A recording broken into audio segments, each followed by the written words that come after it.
जय हिंद दोस्तों, कैसे हो आप लोग। आशा करता हूँ आप लोग अच्छे होंगे। जैसा कि आप स्क्रीन पर देख रहे हो, यह पेपर दिल्ली पुलिस कांस्टेबल का प्रीवियस ईयर का पेपर है। यानी आपकी जो पिछली भर्ती दिल्ली पुलिस कांस्टेबल की निकली हुई थी, तो उसका सभी शिफ्टों का आंसर की है। तो एक एक करके सभी शिफ्टों का हम सभी सब्जेक्ट सॉल्व करेंगे। इसमें आपका 50 नंबर का जीके जीएस पूछा जाता है। तो जीके जीएस का बहुत ही ज़्यादा इसमें रोल रहता है। मैथ आपकी 15 नंबर की पूछी जाती है। तो जो कैंडिडेट मैथ में थोड़ा बहुत कमज़ोर है, तो वो आपका जीके पे फोकस करके अपना नंबर अपना इंक्रीज कर सकते हैं। ठीक है। तो आपकी वैकेंसी अक्टूबर में आने वाली है, सितंबर में। तो आप अभी से तैयारी में लग जाओ। और सभी को पता है भाई वैकेंसी आने वाली है, तो सभी लोग अब तैयारी में लग गए हैं, क्योंकि आरपीएफ का एग्जाम हो ही चुका है। ठीक है। तो सभी अब दिल्ली पुलिस में टारगेट कर रहे हैं और जितने प्रीवियस ईयर के पेपर हैं उनको सॉल्व कर रहे हैं। अगर आपको 2020 के पेपर देखने हो, 2020 की जो भर्ती आई थी, तो उसका प्ले लिस्ट बना है, तो उसका देख लेना। ठीक है। और ये पेपर में 2023 की जो भर्ती आई थी उसके सॉल्व कराने वाला हूँ। ठीक है। तो ये आप देख लो, 20 नवंबर 2023 को एग्जाम हुआ था। थर्ड शिफ्ट का पेपर है। सब्जेक्ट में आप देख सकते हो, constable executive male and female in Delhi police exam 2023। क्या है कि आप किसी भी एग्जाम की तैयारी करो, उसके प्रीवियस ईयर के पेपर आपको जरूर सॉल्व करने चाहिए, क्योंकि उससे आपको पता चल जाता है कि भाई यहाँ से प्रश्न बनते हैं, ऐसे प्रश्न बनते हैं, इनका लेवल क्या है। ठीक है। उसी हिसाब से आपको तैयारी करना पड़ता है, क्योंकि जैसे जीके जीएस है, तो जीके जीएस का क्या क्या पढ़ोगे, ओके, लेवल कैसा है, कठिन आधा कठिन। तो जब पुराने पेपर देखोगे तो आपको पता चल जाएगा। ठीक है। तो आप इसे टारगेट बना लो। ठीक है। और आप इसे टारगेट बनाओगे और जितना हो जाए प्रीवियस ईयर के पेपर सॉल्व करोगे, क्योंकि प्रीवियस ईयर के पेपर के अकॉर्डिंग ही आपका एग्जाम में पूछा जाता है। ऐसा नहीं कुछ अलग पूछा जाए। आप चाहे 2020 का उठा लो, चाहे 2023 का, और 2025 में भी आपका प्रीवियस के हिसाब से ही आपके क्वेश्चन बनेंगे। ठीक है। तो वीडियो स्टार्ट करते हैं बिना किसी देरी के। अगर आप चैनल पर नए हो तो सब्सक्राइब कर लीजिए और देखिए प्रश्न कैसे पूछे गए हैं दिल्ली पुलिस कांस्टेबल में। और Delhi police head constable ministerial का है, वो भी मैं सॉल्व करवा दूंगा। तो ये रहा आपका पहला प्रश्न। पहला प्रश्न है, भारतीय संविधान का निम्नलिखित में से कौन सा अनुच्छेद राष्ट्रीय अनुसूचित जाति आयोग से संबंधित है। ठीक है। तो वो है आपका आर्टिकल 338। ठीक है। ऑप्शन टू आपका बिल्कुल सही हो जाएगा। तो आपके अनुच्छेद वाले 3 से 4 प्रश्न आपका इसमें पूछ लेता है। अगला प्रश्न देखिए। बाकी आपका 10 प्रश्न आपका स्टैटिक जीके से आपको देखने को मिल जाएंगे। तो प्रश्न है, राष्ट्रीय चावल अनुसंधान संस्थान उड़ीसा के डैश में स्थित है। तो उड़ीसा के कटक में ये स्थित है। कहाँ पर? कटक में स्थित है। कटक से अटक तक। ठीक है। तो आपका कहाँ पर स्थित है? कटक में स्थित है। अगला प्रश्न देखिए। निम्नलिखित रूसी राजनीतिक नेताओं में से किसने वर्ष 2007 में भारत के गणतंत्र दिवस समारोह में भाग लिया था। तो वो है व्लादिमीर पुतिन ने। किसने लिया था? तो पुतिन ने लिया था, जो कि आपके रूस के राष्ट्रपति हैं और अभी वर्तमान में भी बहुत जल्द ही अपना भारत देश का दौरा करने वाले हैं। ठीक है। निमंत्रण उन्होंने स्वीकार कर लिया है। ठीक है। तो बहुत जल्द आपका भारत में आने वाले हैं। अगला प्रश्न देखिए। निम्नलिखित में से किस अंतर्राष्ट्रीय संगठन की स्थापना 1995 में हुई थी? कब हुई थी? 1995 में। तो वो है आपका वर्ल्ड ट्रेड ऑर्गेनाइजेशन, यानी विश्व व्यापार संगठन। ऑप्शन टू आपका सही हो जाएगा। ठीक है। तो यहाँ से आपके प्रश्न बनते हैं। अब बढ़ते हैं अगले प्रश्न की ओर। बाकी 4 से 5 प्रश्न आपका खेलों से खेल का जो टॉपिक है वहाँ से बन जाते हैं। प्रश्न है, चौथे खेलो इंडिया यूथ गेम्स की आधिकारिक जर्सी किसने लॉन्च की थी? तो वो है अनुराग ठाकुर। अनुराग ठाकुर कौन है? खेल मंत्री है। ठीक है। अगला प्रश्न है, निम्नलिखित में से कौन से देश आईसीसी T20 पुरुष क्रिकेट विश्व कप 2024 की मेजबानी करेंगे? तो वो है आपका वेस्ट इंडीज और यूएसए। ठीक है। तो एक करंट अफेयर्स का प्रश्न था बेसिकली। ऑप्शन 3 इसका सही हो जाएगा। अगला प्रश्न देखेंगे, साइंस से प्रश्न है, एक पारिस्थितिकी तंत्र में निम्नलिखित में से कौन सा स्वपोषी है या है? तो कौन सा स्वपोषी? तो पौधे हैं। कौन सा है? पौधे हैं। ऑप्शन 1 सही हो जाएगा। अगला प्रश्न देखेंगे। अगला प्रश्न फिर से इकोनॉमी से है। प्रश्न है, निम्नलिखित में से किस संगठन को 1992 में वैधानिक शक्ति प्रदान की गई थी? तो वो है आपका सेबी को प्रदान की गई थी। किसको? सेबी को। ठीक है, अगला प्रश्न देखें। निम्नलिखित में से किस समाज सुधार संगठन की स्थापना 1864 में मद्रास में हुई? कई बार पूछा गया। ठीक है, तो वेद समाज की। किसकी? वेद समाज की। ब्रह्म समाज की राजा मोहन राय ने। ठीक है, प्रार्थना समाज, आर्य समाज। ठीक है, यहाँ से कई प्रश्न बनते हैं उस टॉपिक से। अगला प्रश्न देखिए। निम्नलिखित में से किस वर्ष में बारदोली में किसान आंदोलन हुआ था? तो 1928 में हुआ था। कब हुआ था? 1928 में हुआ था। अगला, भारत में 2011 की जनगणना कितने चरणों में हुई थी? तो 2 चरणों में हुई थी। ठीक है, 2011 की जनगणना पूछी थी उसने। अगला प्रश्न है, निम्नलिखित में से किस मुस्लिम समाज सुधारक ने तहदीब उल अखलाक पत्रिका के माध्यम से अपने विचारों का प्रचार किया? तो वो है सैयद अहमद खान ने किया था। ठीक है, अगला प्रश्न देखेंगे। मुद्रा की छपाई के माध्यम से केंद्रीय बैंक द्वारा जुटाए गए राजस्व को डैश कहा जाता है? क्या कहते हैं? टंकण प्रलाभ कहते हैं। क्या कहते हैं? टंकण प्रलाभ। अगला प्रश्न स्टैटिक जीके से है। पंडित बिरजू महाराज एक प्रसिद्ध डैश नर्तक थे जिन्होंने नई दिल्ली में अपनी नृत्य विद्यालय कलाश्रम खोला था? तो कथक थे। कथक उत्तर प्रदेश का शास्त्रीय नृत्य है। भरतनाट्यम तमिलनाडु का, कथकली जो है केरल का है, उड़ीसी उड़ीसा का है। अगला प्रश्न देखेंगे। सामुदायिक विकास कार्यक्रम भारत में डैश पंचवर्षीय योजना के तहत था? तो पहली पंचवर्षीय योजना के तहत सामुदायिक विकास कार्यक्रम था।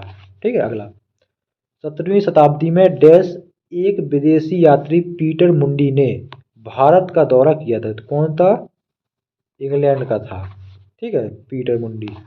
अगला, 8वीं पंचवर्षीय योजना के लिए गरीबी रेखा से नीचे की जनगणना वर्ष 2000 में की गई थी?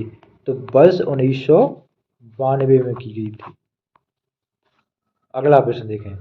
महादेश रचना संबंधी प्रक्रिया क्या है?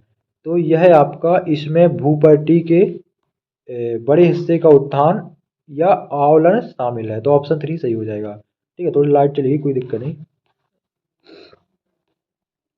अगला प्रश्न, 2022 तक निम्नलिखित में से किस देश ने कभी भी एशियाई खेलों की मेजबानी नहीं की है? तो वो है पाकिस्तान ने। अगला प्रश्न है, दर्पण अकादमी ऑफ परफॉर्मिंग आर्ट्स के संस्थापक और निदेशक निम्नलिखित में से कौन थे? तो वो है मृणालिनी साराभाई। ये थोड़ा इंग्लिश में इसको देख लेना। ठीक है, अगला प्रश्न देखें। निम्नलिखित में से भरतनाट्यम और कुचिपुड़ी नर्तकियों में से किसको वर्ष 2016 में पद्म विभूषण पुरस्कार प्राप्त हुआ? तो वो है यामिनी कृष्णमूर्ति। अगला प्रश्न देखेंगे। 1976 में भारतीय संविधान में कितने मूल कर्तव्य जोड़े गए थे? तो 10 मूल कर्तव्य। कितने थे? 10 थे। अगला, हिंदू चंद्र कैलेंडर के अनुसार भारत में गुरु नानक जयंती कब मनाई जाती है? तो कार्तिक पूर्णिमा के दिन मनाई जाती है। अगला, भारत के संविधान के निम्नलिखित में से किस प्रावधान के लिए संसद के विशेष बहुमत और राज्यों की सहमति की आवश्यकता होती है? तो राष्ट्रपति के चुनाव के लिए। अगला है, अमर जीवन एक भारतीय महिला द्वारा लिखी गई आत्मकथा है, वह कौन थी? तो अमर जीवन रस सुंदरी उनका नाम है। ठीक है, अगला प्रश्न है आपका, केवी प्रसाद, एस बी राजा राव, उमालयपुरम शिवरामन, पालघाट मणि अय्यर, कराईकुड़ी आर मणि और पालघाट रघु निम्नलिखित में से किस वाद्य यंत्र के प्रसिद्ध वादक हैं? तो मृदंगम के। किसके? मृदंगम के। अगला, चंद्रगुप्त सेकंड ने अपनी पुत्री का विवाह निम्नलिखित में से किस वंश में करवाया था? तो वाकाटक वंश से करवाया था। अगला प्रश्न है, अंग्रेजी उपन्यास हार्ट ऑफ डार्कनेस निम्नलिखित में से किस लेखक ने लिखा था? तो जोसेफ कॉनराड ने लिखा था। किसने? जोसेफ कॉनराड ने लिखा था। अगला है, पृथ्वी के ज्वालामुखियों में सबसे अधिक विस्फोटक कौन से हैं? तो वो है काल्डेरा। अगला है निम्नलिखित में से कौन सी रिट केवल न्यायिक और अर्ध न्यायिक निकायों के विरुद्ध जारी की जाती है? तो वो है आपका निषेधाज्ञा और उत्प्रेषण लेख, ऑप्शन 4 सही हो जाएगा। अगला प्रश्न है निम्नलिखित में से कौन सा विश्वविद्यालय खेलो इंडिया यूनिवर्सिटी गेम 2021 में प्रथम स्थान पर रहा? तो वो है जैन यूनिवर्सिटी। अगला है 1882 में हंटर आयोग की स्थापना के लिए किस वर्ष पर जांच की जा रही थी? स्थापना किस विषय पर जांच की जा रही थी? शिक्षा के विषय पर। ठीक है, ऑप्शन 2 सही हो जाएगा।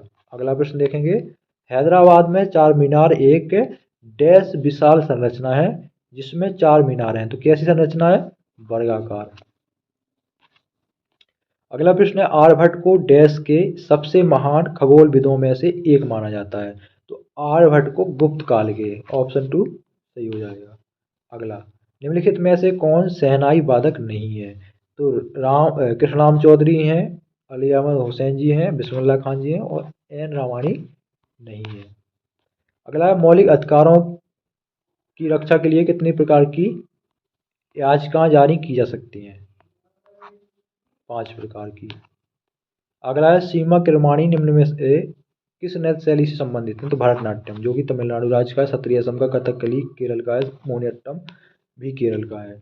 अगला, निम्नलिखित में से किसने 1527 में खानवा में मुगल सम्राट बाबर से युद्ध किया था? तो राणा सांगा ने। अगला है, निम्नलिखित में से कौन सा शहर युग्म शेषासुरी मार्ग के द्वारा जुड़ा हुआ है? तो वो है दिल्ली अमृतसर। अगला है शेषासुरी मार्ग यानी GT road, grand trunk road, उसी ने बनवाया था। ठीक है, तो अगला प्रश्न है, डैश का अर्थ उन वस्तुओं के आयात से बचना है जिनका भारत में उत्पादन किया जा सकता है। तो आत्मनिर्भरता का अर्थ उन वस्तुओं के आयात से बचना है जिनका भारत में उत्पादन किया जा सकता है। ठीक है, अगला प्रश्न देखें, ये वाला कर लेना, ये कोई भी ऐसा। अगला, पादपों में कौन सा हार्मोन कोशिकाओं की लंबाई बढ़ाने में मदद करता है? तो ऑक्सिन करता है। अगला प्रश्न है, निम्नलिखित में से कौन सा विकल्प पर्यावरण और वन्यजीव से संबंधित 7वें मौलिक कर्तव्यों का उल्लंघन है? तो वो है आपका वन्यजीव जानवरों की तस्करी। अगला प्रश्न देखेंगे, निम्नलिखित में से कौन सा चर्च गोवा में स्थित नहीं है? तो वो है सांता क्रूज बेसिलिका, ये आपका गोवा में नहीं है। अगला, निम्नलिखित में से किस वर्ष में